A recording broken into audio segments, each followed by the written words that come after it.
Nunca olvidaré esa mañana. El sol apenas se filtraba por las cortinas cuando escuché risas ahogadas que no pertenecían a mi casa. Caminé despacio por el pasillo y vi algo que me arrancó el aire. Mi esposo Miguel estaba abrazando a la novia de mi hijo. Su mano recorría su espalda como si fuera algo natural, algo cotidiano. Por un instante, mi mente se negó a creer lo que veía. Quise gritar romper todo, pero entonces escuché una voz detrás de mí, temblorosa, rota. «Mamá, déjalo». Yo ya lo sabía. Me llamo Teresa Morales. Tengo 63 años y hasta ese día creí que conocía el significado de la palabra familia. Llevaba 40 años casada con Miguel, un hombre que en otro tiempo me hizo sentir que la vida podía ser sencilla y hermosa. Juntos levantamos una pequeña casa de huéspedes en Valle de Bravo, donde cada mañana servíamos pan recién hecho a los visitantes. Mi hijo Julián era nuestro orgullo trabajador educado, siempre sonriente, y su novia Camila había llegado como un rayo de juventud, trayendo a mi hogar una alegría que pensé perdida. Esa mañana, el olor a café recién molido llenaba la cocina. Era temprano, las 6:30, y yo me había levantado como siempre, con la intención de preparar el desayuno para los huéspedes. Miguel no estaba en la cama, lo cual no era raro. Últimamente decía que necesitaba aire fresco, que salía a caminar. Pero aquel día algo me inquietó. Tal vez fue el silencio. Esa clase de silencio que no pertenece a una casa viva, sino a una que contiene un secreto. Caminé por el pasillo y escuché murmullos. Una risa. Una voz femenina que reconocí de inmediato. «Camila», susurré sin querer. Pensé que estaba hablando con Julián, pero él no estaba. Había salido temprano a la ciudad para cerrar un contrato de su nuevo proyecto de arquitectura. La puerta del cuarto de huéspedes estaba entreabierta. Me acerqué y lo que vi al otro lado fue una escena que ningún corazón preparado o no podría soportar. Miguel, mi esposo, el padre de mi hijo, estaba allí sentado en el borde de la cama. Camila, con su cabello suelto y la blusa desabrochada, le acariciaba la mejilla con ternura. Se besaban. No era un impulso, no era un error. Era intimidad, rutina, algo que se había repetido. Sentí el mundo detenerse. No grité, no lloré, solo me quedé quieta, como si el alma hubiera abandonado mi cuerpo. Entonces escuché pasos detrás de mí. Me giré y vi a Julián, mi hijo, con el rostro blanco, los ojos hinchados. «Mamá». Su voz era un hilo de dolor. «Mamá, no hagas ruido. Déjalos». No entendí. Mis labios temblaban, pero no pude decir una sola palabra. Yo ya lo sabía. Aquellas 5 palabras fueron más devastadoras que lo que acababa de presenciar. Nos alejamos del pasillo en silencio. El aire se sentía espeso, casi sólido. Nos refugiamos en la cocina, donde el reloj seguía marcando los segundos como si nada hubiera pasado. Le serví un vaso de agua sin pensar. Las manos me temblaban tanto que derramé la mitad sobre la mesa. «¿Desde cuándo lo sabes?».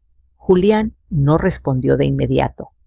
Se llevó las manos al rostro y respiró profundamente antes de decir: «Hace 3 meses». Encontré mensajes en el teléfono de Camila. No quise creerlo al principio.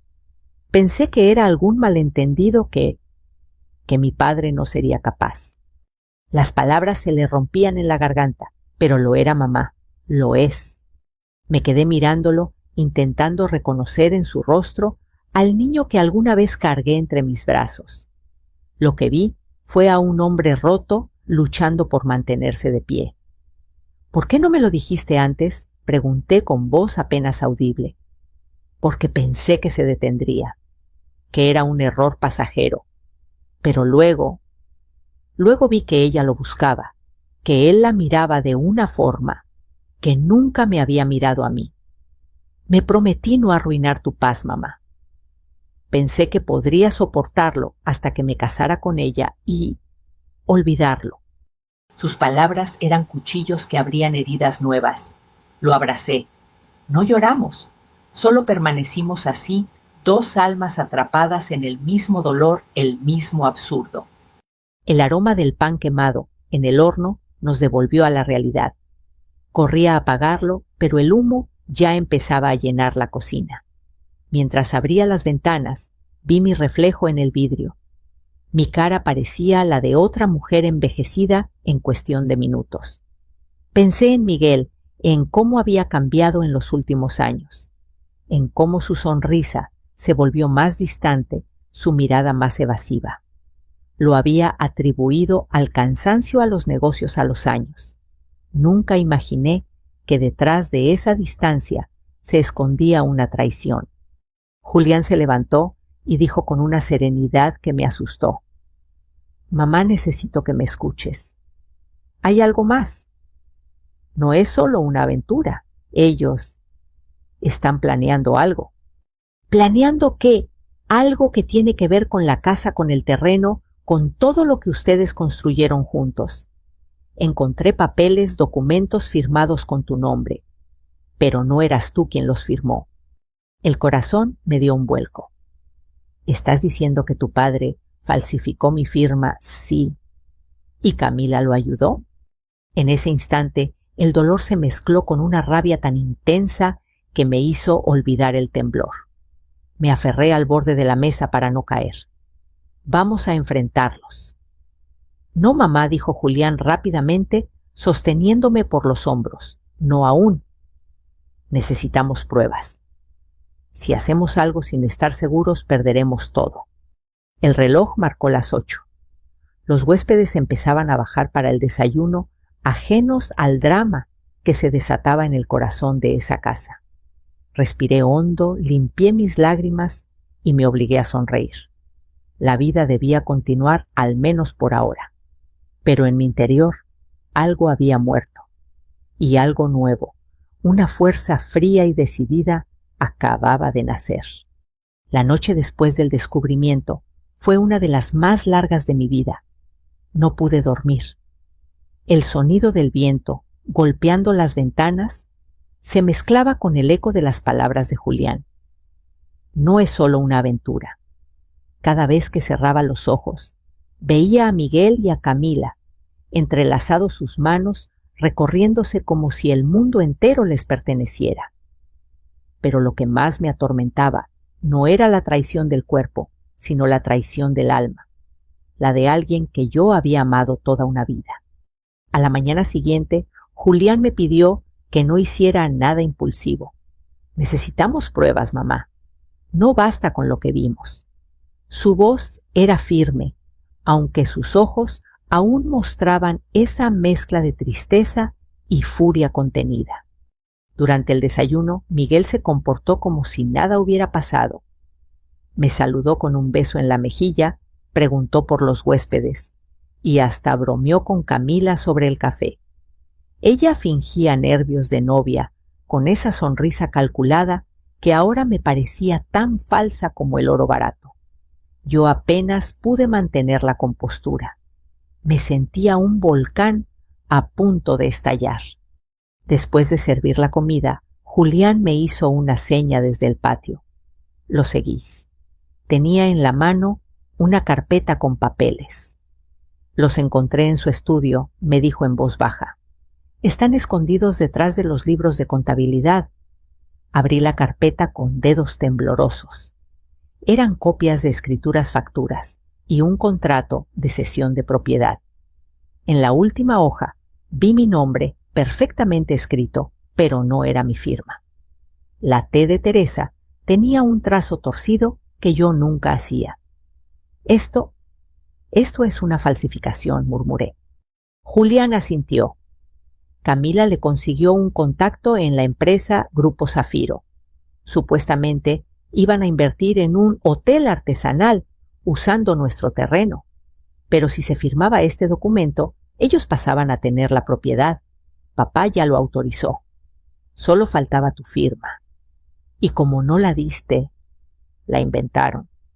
Me apoyé contra la pared. El mundo giraba.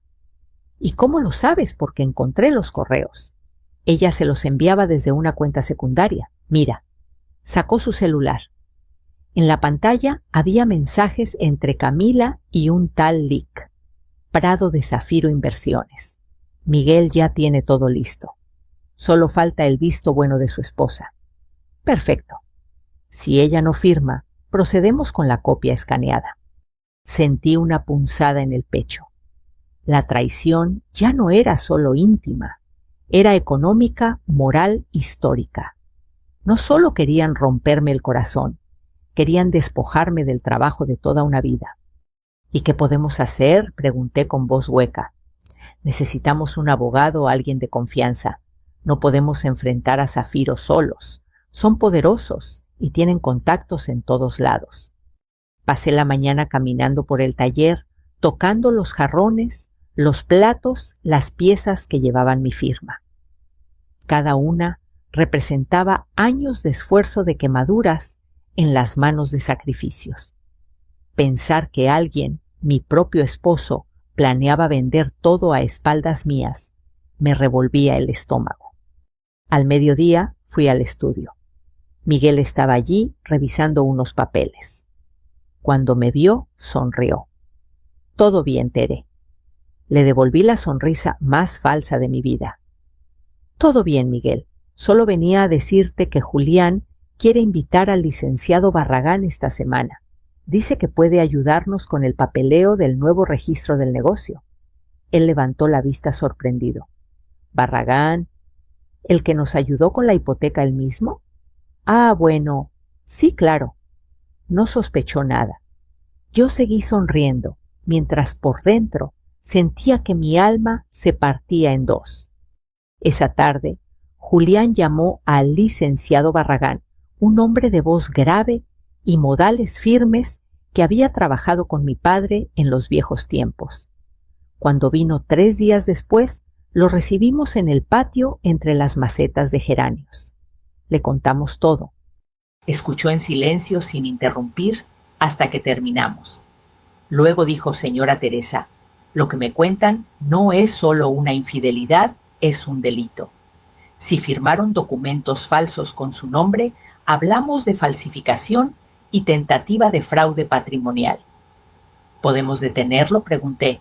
Sí, pero hay que hacerlo con estrategia. No pueden confrontarlos todavía. Necesitamos pruebas sólidas, correos, copias notariales, registros de propiedad y una denuncia lista para cuando actúen. Julián asentía con el ceño fruncido. También sería útil, continuó Barragán, notificar al Instituto Nacional de Antropología e Historia. Si logramos que su casa sea reconocida como patrimonio artesanal, ninguna empresa puede tocarla sin permiso. Por primera vez en días sentí una chispa de esperanza. ¿Eso es posible? Sí, pero toma tiempo. Lo importante es detener cualquier movimiento legal que puedan hacer mientras tanto. El abogado nos explicó paso a paso cómo hacerlo congelar las transferencias, impedir la venta, registrar los documentos originales. Mientras hablaba, anoté todo en una libreta con letra apretada. Sentía que estaba volviendo a respirar. Por la noche, cuando Miguel se fue a dormir, bajé al taller. Encendí una lámpara pequeña y observé las piezas recién esmaltadas. Cada color, cada grieta era un recuerdo. Me arrodillé junto al torno y pasé los dedos sobre la arcilla seca. No van a destruir esto, susurré. No mientras yo viva. Los días siguientes fueron una representación. Sonreí, cociné, serví el desayuno, como si nada hubiera pasado. Miguel y Camila siguieron sus rutinas, reuniones, llamadas, risas fingidas. Pero yo veía las miradas, los gestos. Había complicidad entre ellos y también miedo. Algo los apuraba. Una tarde, mientras limpiaba la cocina, escuché que Camila hablaba por teléfono en el jardín.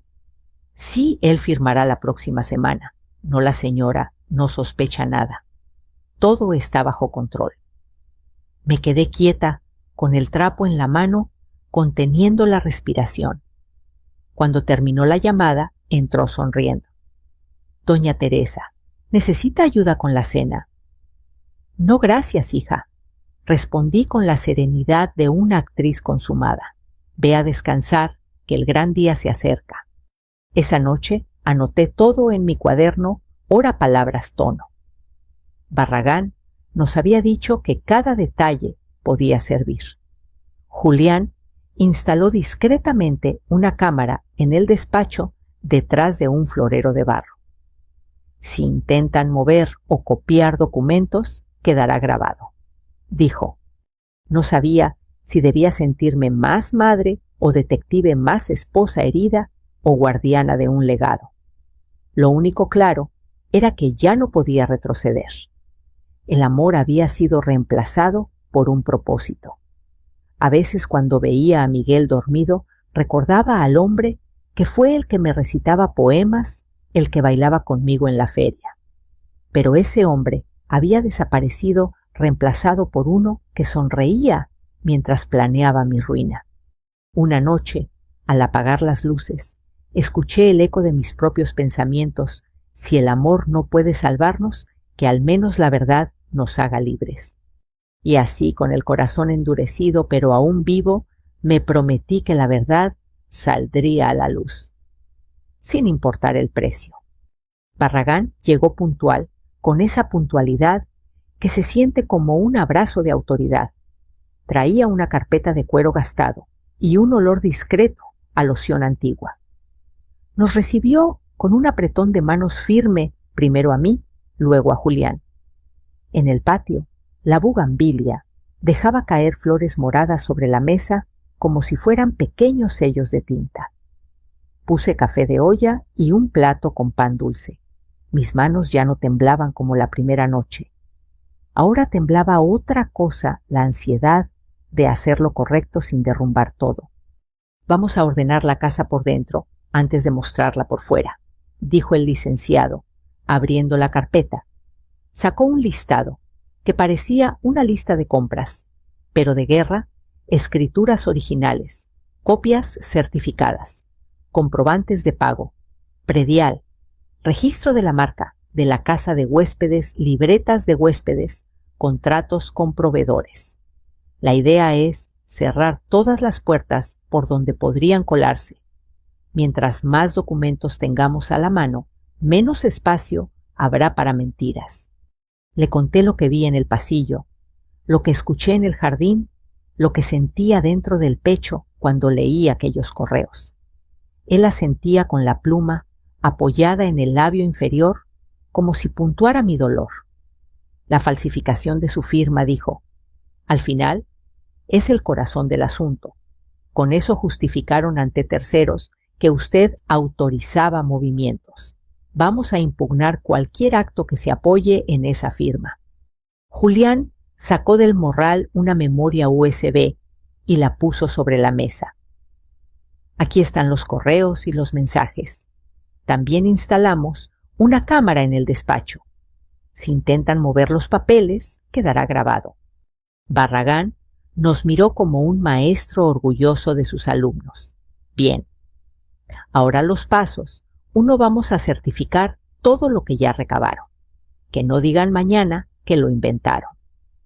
2, presentaremos un escrito de medidas cautelares ante el juez civil para suspender cualquier transferencia o gravamen sobre el inmueble y el negocio.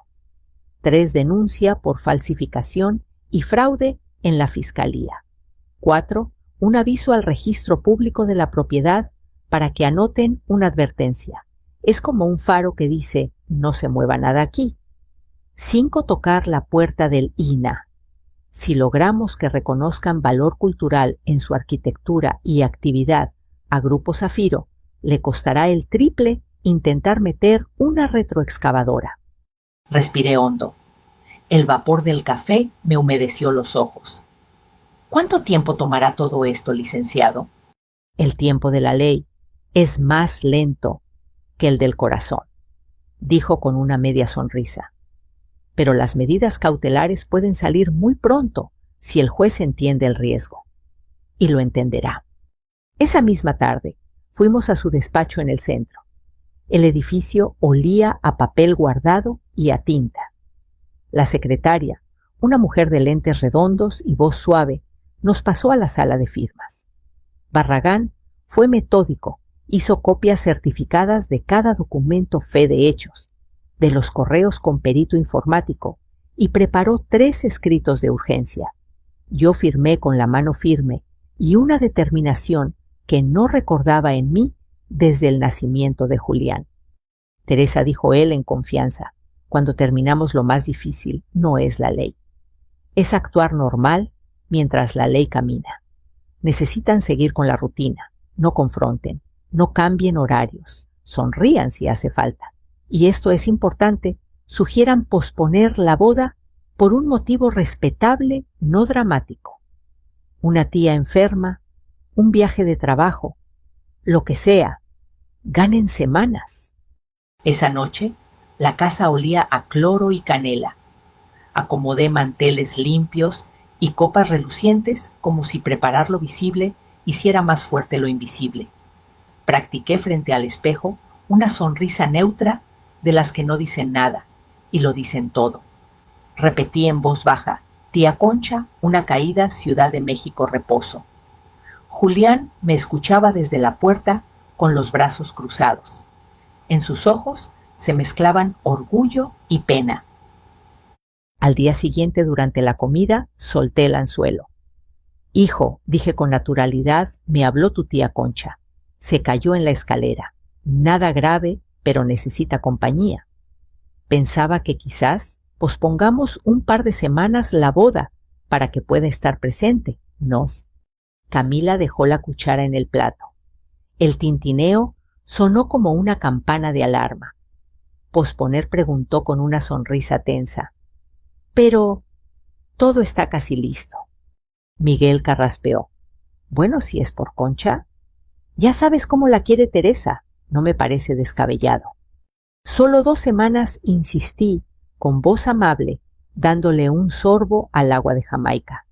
Nadie saldrá perjudicado. Y podrá venir la familia completa. Camila asintió, pero en los ojos se le formó una sombra que solo ve quien ya conoce la noche. Esa misma tarde la vi hacer llamadas desde el corredor, caminando de un lado a otro. No conviene. Sí, ya lo sé. Entonces hay que agilizar. Tomé nota de la hora y del tono.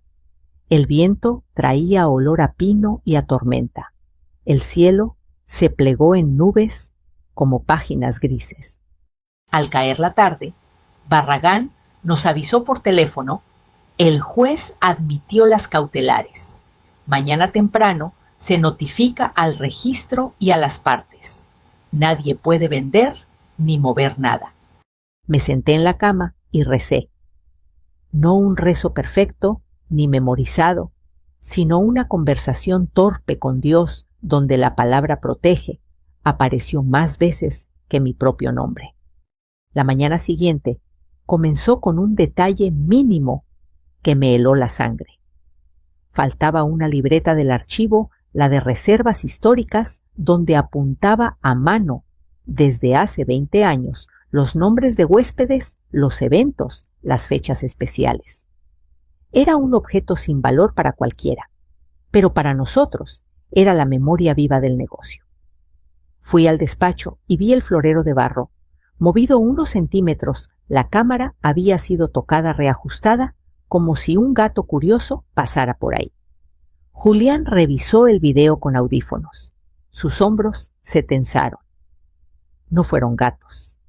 En la pantalla apareció Camila, entrando con una bolsa de tela, mirando a ambos lados, abriendo el cajón y guardando la libreta.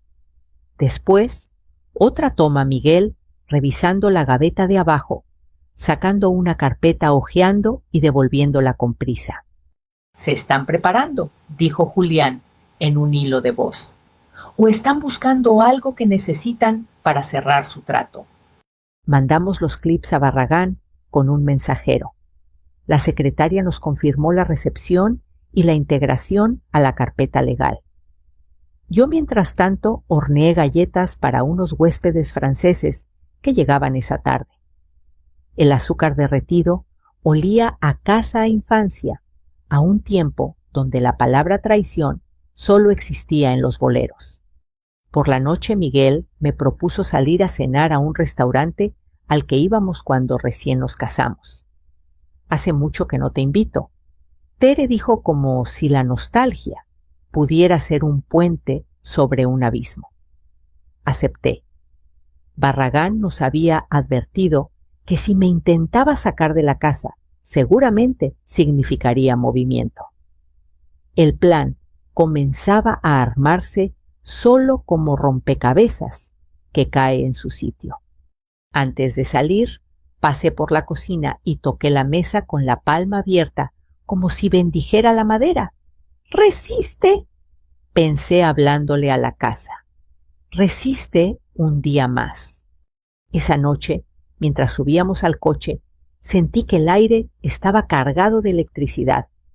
Los pinos se mecían y a lo lejos un trueno despabiló a los pájaros. Me puse el suéter con calma.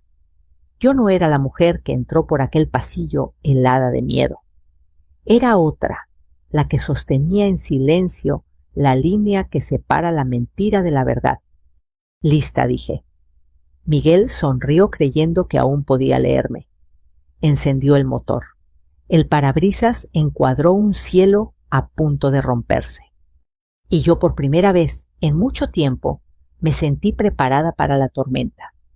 Las siguientes semanas se convirtieron en una obra de teatro silenciosa. Cada día, cada comida, cada sonrisa debía calcularse como si estuviéramos caminando sobre vidrio.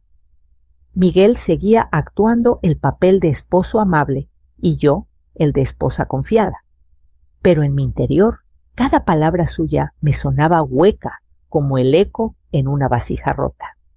El taller de cerámica siguió funcionando, aunque ahora era Julián quien lo llevaba casi todo. Las manos de los artesanos, curtidas por años de arcilla y fuego, nunca dejaron de moverse, ajenas a la guerra que se libraba en los pasillos de esa casa.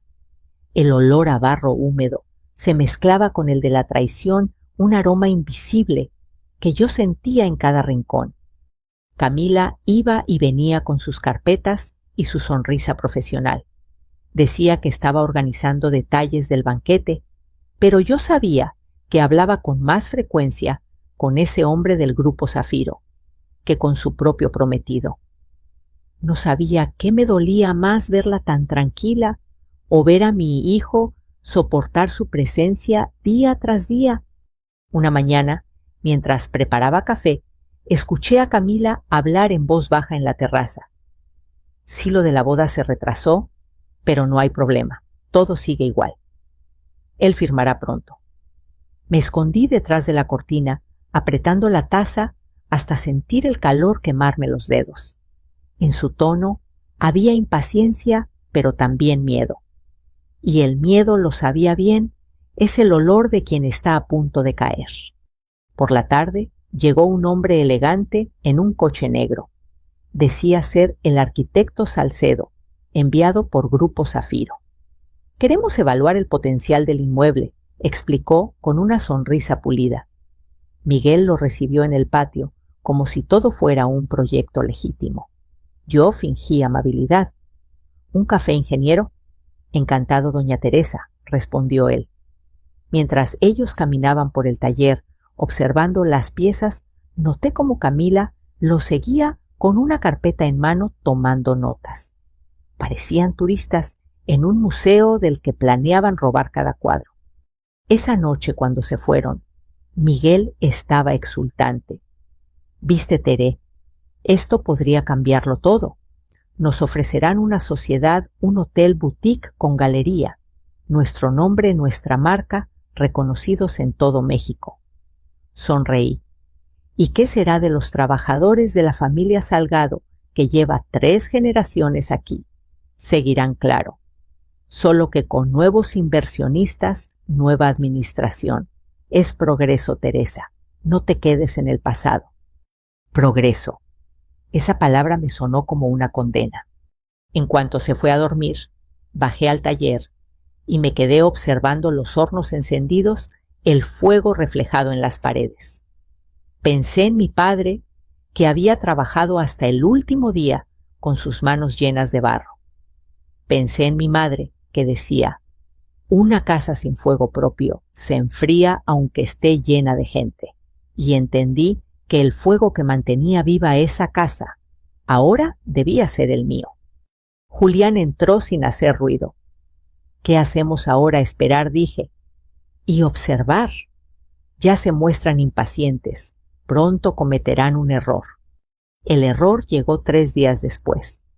Camila me pidió las llaves del archivo. Dijo que necesitaba revisar las facturas del catering. Sonreí con dulzura y respondí, claro, hija. Pero las dejé en el despacho. Miguel sabe dónde están. Ella sonrió de vuelta, pero su mirada se endureció por una fracción de segundo. Esa misma noche, cuando todos dormían, escuché pasos en el pasillo.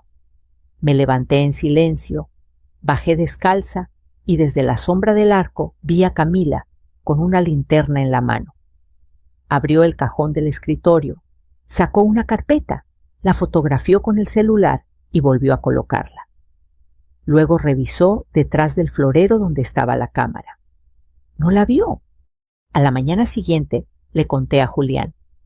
La tenemos grabada. Eso basta para probar que manipuló documentos privados. Barragán dijo que esperemos hasta que intenten mover algo físico, respondió él. Si lo hacen, la policía puede intervenir de inmediato. Así que seguimos fingiendo. Miguel organizó una cena para celebrar la supuesta sociedad. Invitó a 2 socios de Zafiro, hombres de trajes caros y sonrisas baratas. Hablaban de cifras y de valorización del patrimonio como si las memorias se midieran en pesos. Yo preparé mole poblano, con mis propias manos, como si aquella cena fuera una misa. Mientras servía los platos, escuchaba fragmentos de su conversación, acta constitutiva, porcentaje de acciones, sesión temporal. Cada palabra era un clavo más en la tapa de lo que ellos creían mi tumba.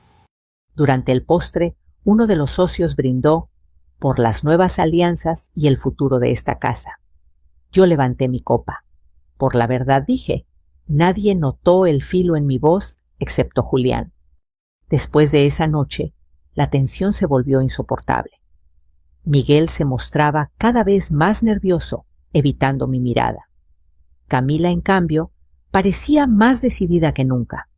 Empezó a empacar discretamente guardando ropa y documentos. Julián la vio salir del estudio con una maleta pequeña y la siguió desde lejos. Volvió con la noticia, fue al banco mamá. Entró al área de cajas de seguridad. El abogado Barragán, al escuchar esto, no dudó. Se aproxima el movimiento final. Doña Teresa, manténgase fuera de la casa esta noche si Miguel la invita a salir. Si lo hace es porque necesitan distraerla. Yo asentí. Ya lo había presentido. La víspera de aquella noche, puse en orden el taller, abracé a los trabajadores y les di el día libre. Mañana descansan, que ya merecen un respiro, dije con tono maternal. Pero por dentro sabía que era la calma antes del trueno. Miguel llegó sonriente. Tere, reservé mesa en el Pinar. Como en los viejos tiempos. Le devolví la sonrisa. ¡Qué detalle! Me cambiaré de ropa. Mientras subía las escaleras, sentí que mi corazón golpeaba como martillo sobre cerámica húmeda. Miré el espejo. En mis ojos había algo nuevo, no miedo, sino claridad.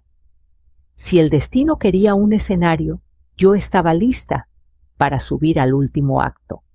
Encendí una vela en el altar familiar y murmuré: por mi padre, por mi madre, por Julián, que la verdad se muestre. El fuego tembló como si me escuchara. La noche cayó con una lentitud cruel, como si el cielo mismo dudara antes de presenciar lo que estaba por ocurrir.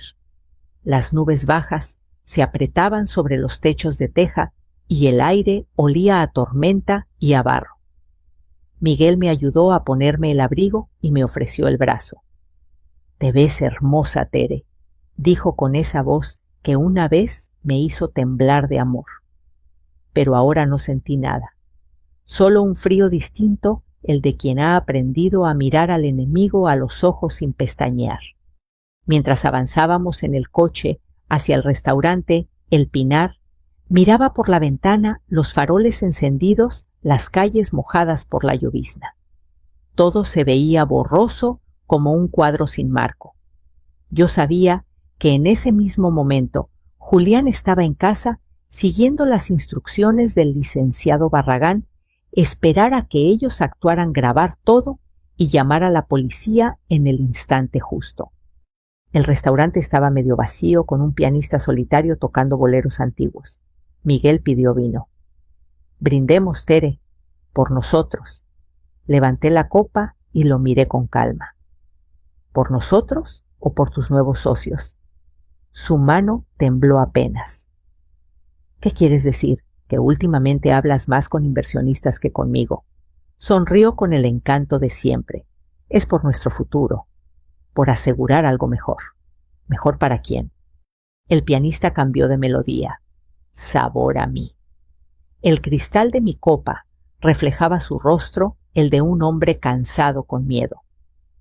«Y si el precio de ese futuro es la ruina de todo lo que somos, Miguel, lo pagarías igual», dejó la copa. «Tere, no entiendo». «¿A qué claro que entiendes?» Mi voz fue un hilo tenso.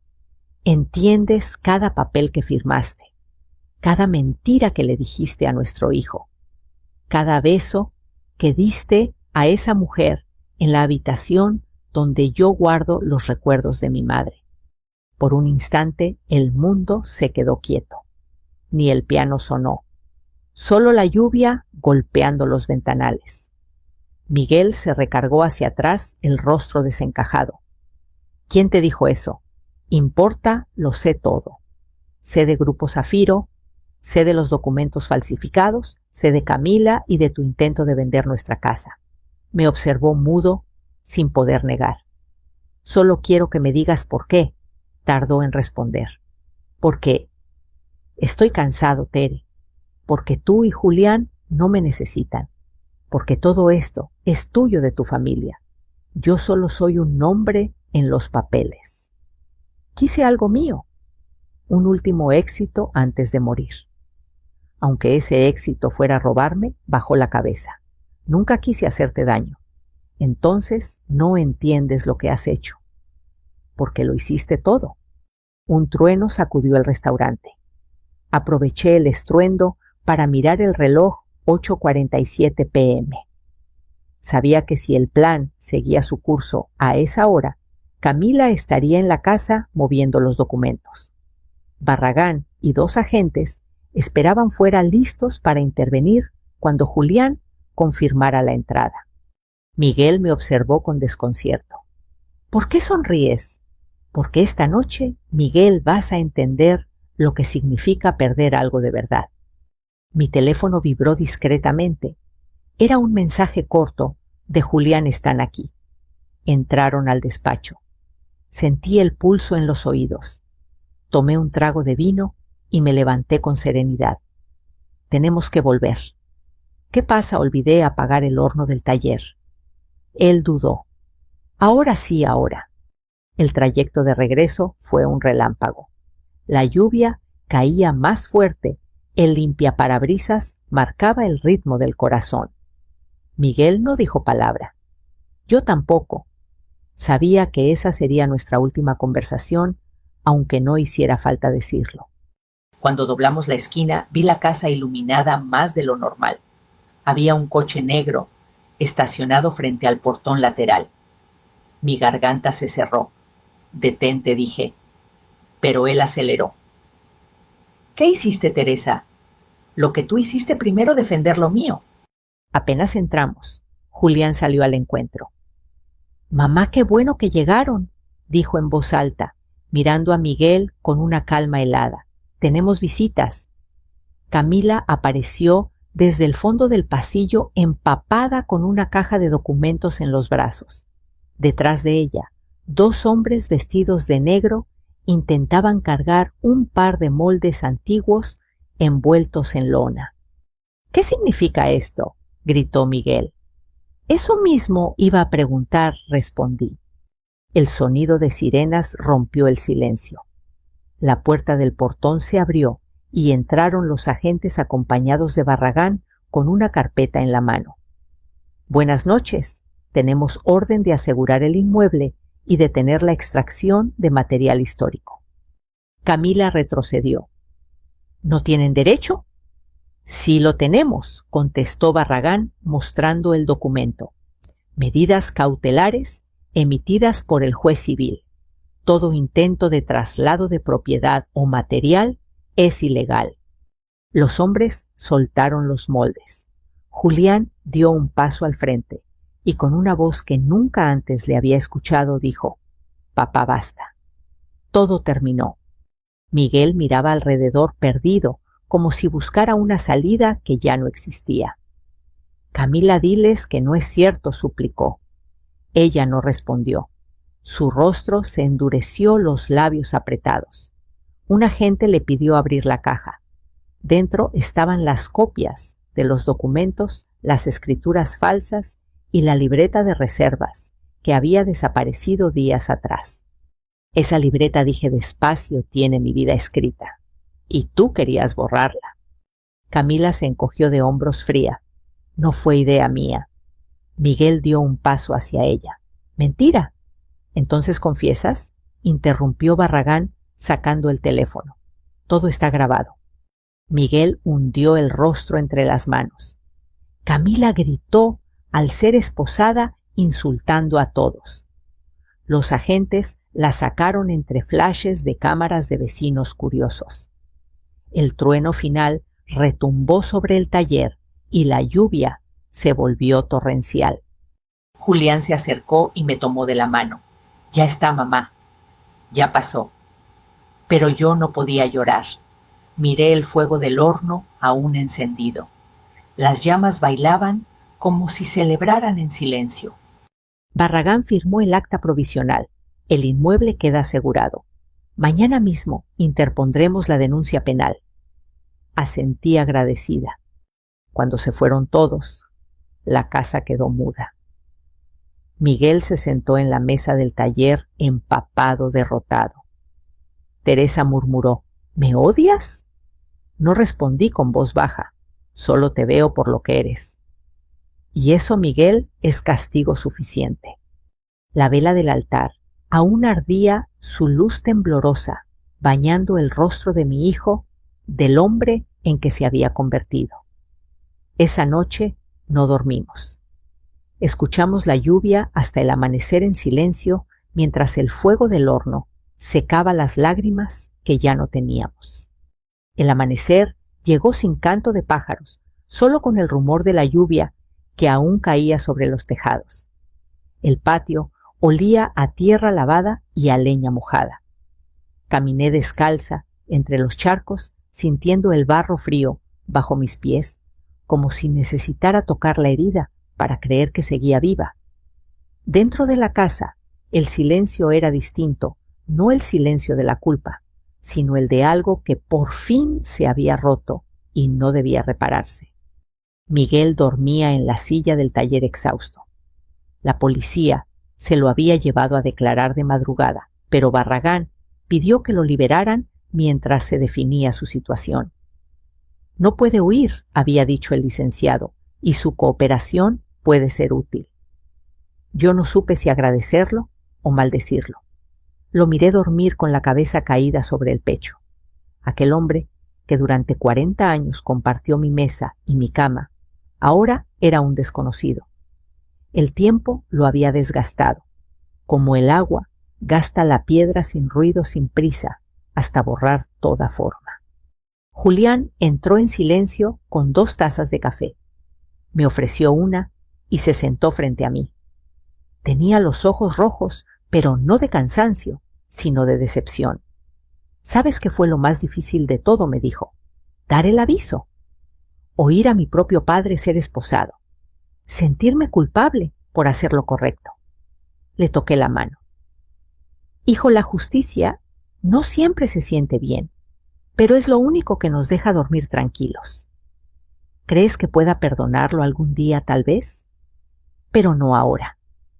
Primero hay que perdonarnos a nosotros por no haber visto lo que pasaba. Ese día fue largo.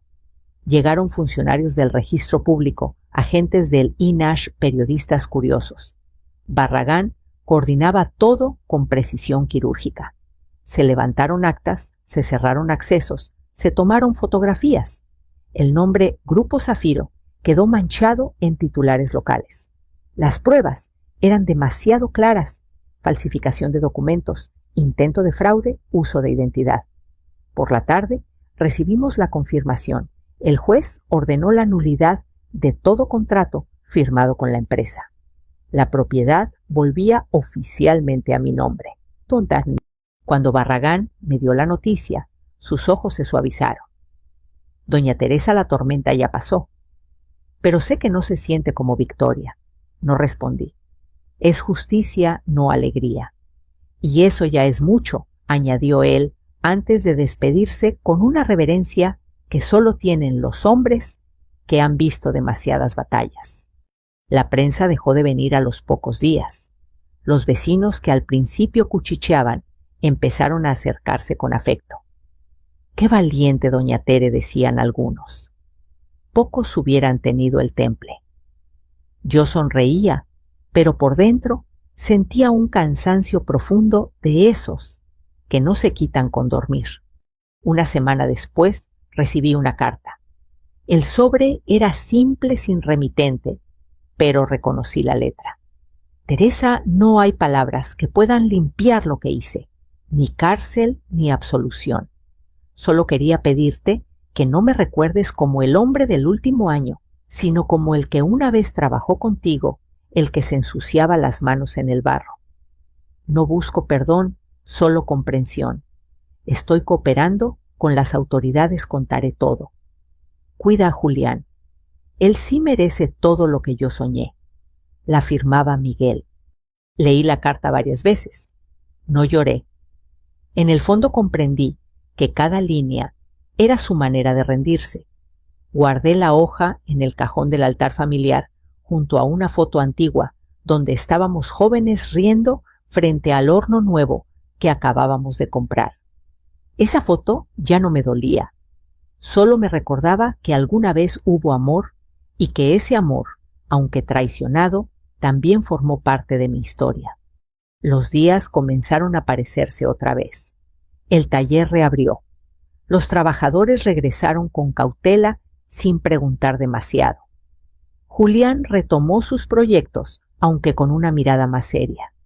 De vez en cuando se quedaba observando las piezas secándose al sol. «¿Sabes, mamá?», me dijo un día, «creo que el fuego del horno no solo endurece la cerámica, también el alma». Asentí. Por eso seguimos, porque aunque nos quemen, no dejamos de moldear. El proceso legal avanzó rápido. Miguel fue acusado formalmente, pero gracias a su confesión y a la falta de antecedentes, obtuvo prisión domiciliaria mientras pagaba su deuda económica. Camila no tuvo la misma suerte. Sus vínculos con Zafiro eran más profundos. La prensa la llamó la novia estafadora. Nunca volví a saber de ella y preferí así. Una tarde, mientras barría el taller, Julián me avisó. «Mamá, dice el licenciado Barragán, que podríamos registrar la casa como patrimonio artesanal. Eso protegería todo para siempre. Hazlo, hijo. Que nuestra historia no se vuelva a vender». Esa noche, al encender el horno, el calor me envolvió como un abrazo antiguo. Pensé en todas las veces que creí que el fuego era mi enemigo que me robaba el aire y me agrietaba las manos. Pero ahora entendía: el fuego solo revela lo que resiste. Miguel me llamó una vez desde su arresto domiciliario. Su voz era baja, cansada. ¿Estás bien, Teresí? Julián también. Eso me basta. Hubo un silencio largo, casi compasivo. Gracias por no odiarme, murmuró antes de colgar.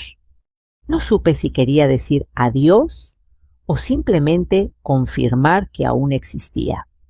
El día siguiente amaneció claro.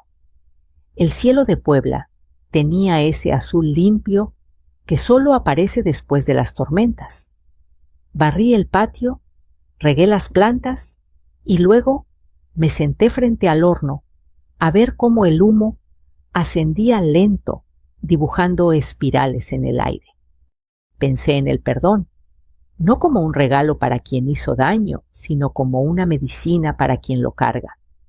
Tal vez algún día podría hablar de Miguel sin que mi voz se quebrara. Tal vez incluso agradecerle no por lo que hizo, sino por haberme obligado a recordar de qué estoy hecha. Esa tarde escribí una frase en mi cuaderno El fuego no destruye, revela.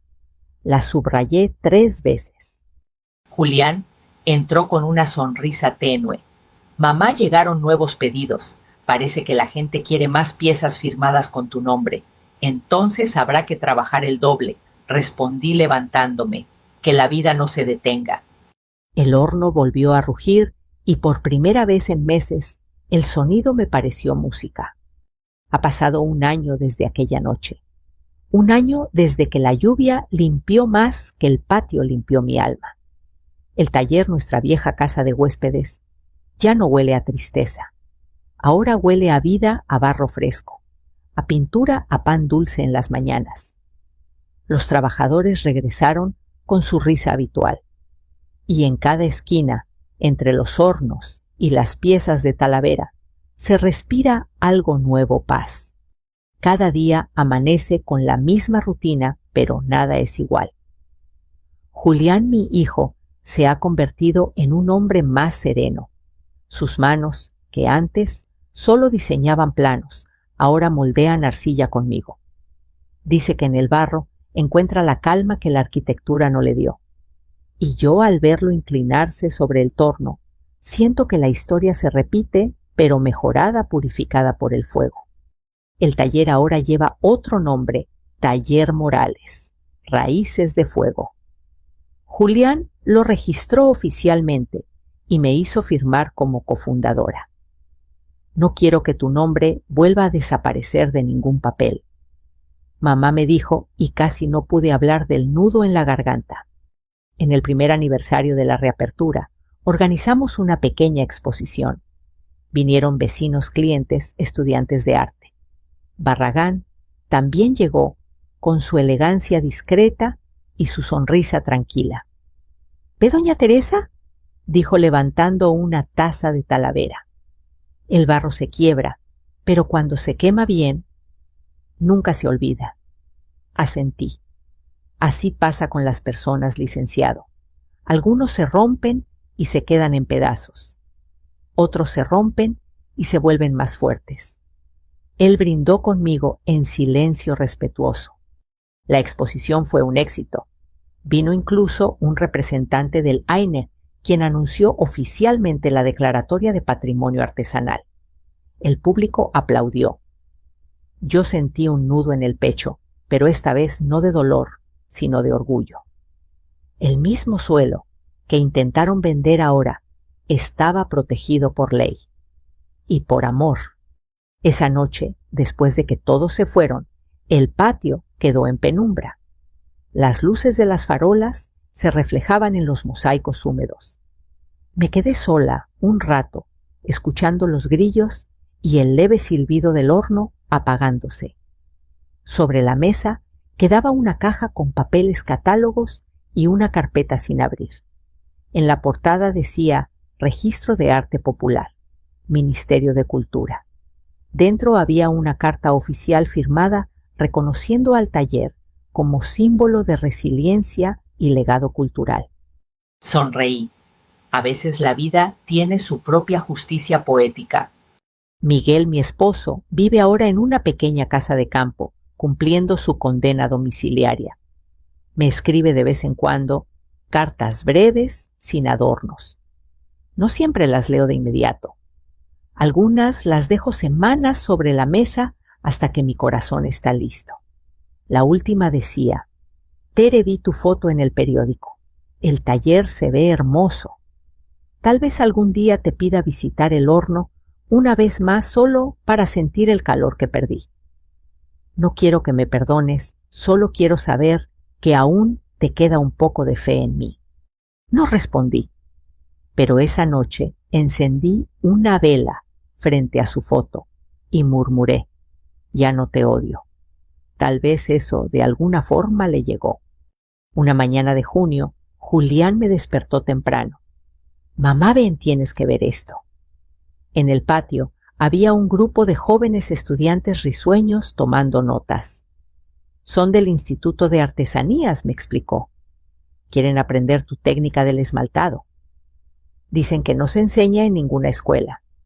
Los miré con sus manos limpias, curiosas. Entonces que ensucien las manos, dije sonriendo. Aquí no se aprende con la vista, sino con la piel. Rieron y pronto todo el taller se llenó de ese sonido nuevo, juventud mezclada con tradición. Les mostré cómo girar el torno, cómo sentir el peso de la arcilla. Uno de los chicos, nervioso, rompió su pieza a la mitad. Me miró con cara de tragedia y le dije: no te preocupes, si el barro se quiebra es porque todavía no está listo, igual que la vida. Me sonrió y entendí que esa frase era, sin planearlo, la lección que quería dejar al mundo. Un año después del escándalo, el nombre Grupo Zafiro ya no aparece en ningún contrato, pero sí en los titulares antiguos de mi memoria. No los borro, los guardo, porque también forman parte de la historia que me hizo más fuerte. A veces, cuando cae la tarde, me siento frente al horno con una taza de café de olla y veo cómo el fuego se alza lento, bailando entre las sombras. Cada chispa me recuerda un momento del pasado, el dolor, la vergüenza, la rabia y después la calma. He aprendido que el perdón no se dice, se vive, y se vive cuando una vuelve a sonreír sin fingir. Una vecina me dijo hace poco: doña Tere, su vida parece una novela. Le respondí: no, hija. Las novelas terminan cuando la verdad se descubre. La vida sigue aunque duela. Hace unos días recibí una invitación para dar una charla en la universidad local La Talavera, como símbolo de resistencia femenina. Me reí al leerlo.